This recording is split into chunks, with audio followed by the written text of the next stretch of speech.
Have you heard that God must be harsh or evil according to the Old Testament because of this?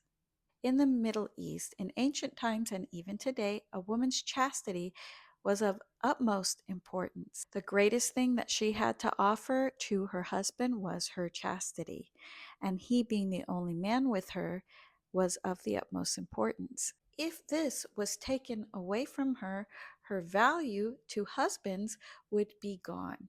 It did not matter if it was taken from her or if it was her fault. But if her virginity was taken from her, then she would have lost her value in the eyes of men. This is cruel and unfair, and it is in no way her fault, but it is also not scriptural.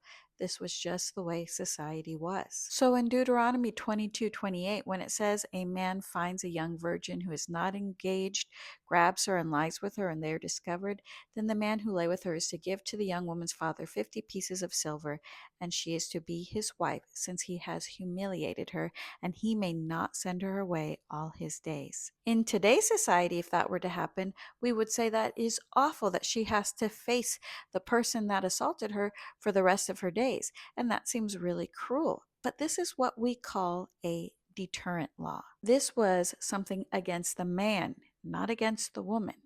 That if he were to take from her the thing that was of value to society, that would get her a husband, that would allow her to be provided for the rest of her life, that would allow her to leave her father's home and to be cared for by another man, he forcefully took that from her. And so now, by society's standards, it would be very difficult for her to ever, for the rest of her life, find a husband. So, since the man has taken this from her, he shall pay the father a dowry of sorts, and he shall take care of her for the rest of her life. He can't send her away, he can't divorce her, he can't push her away and say she's not my problem anymore, which is what essayers often do to a woman. They will take what they want and leave her in ruins. But instead, he had to pay the price. Society made him pay the price, and this woman was to be cared for by him for the rest of her life. So if you're going to take what a husband is supposed to take from her, you are going to give to her what a husband is supposed to give. This was a protection from the woman so that she would not be outcast in society. Once again, this was a deterrent law for the man, that if he were to be discovered to do this to a woman, that he would pay a price for it, that he could not get away with it. So this wasn't an act of cruelty. This was an act of care for the woman. Many things in the Bible took a Middle Eastern society and their customs and mistreatment of women and provided security for that woman. And it means something completely different when you have the historical context versus comparing it to today's society.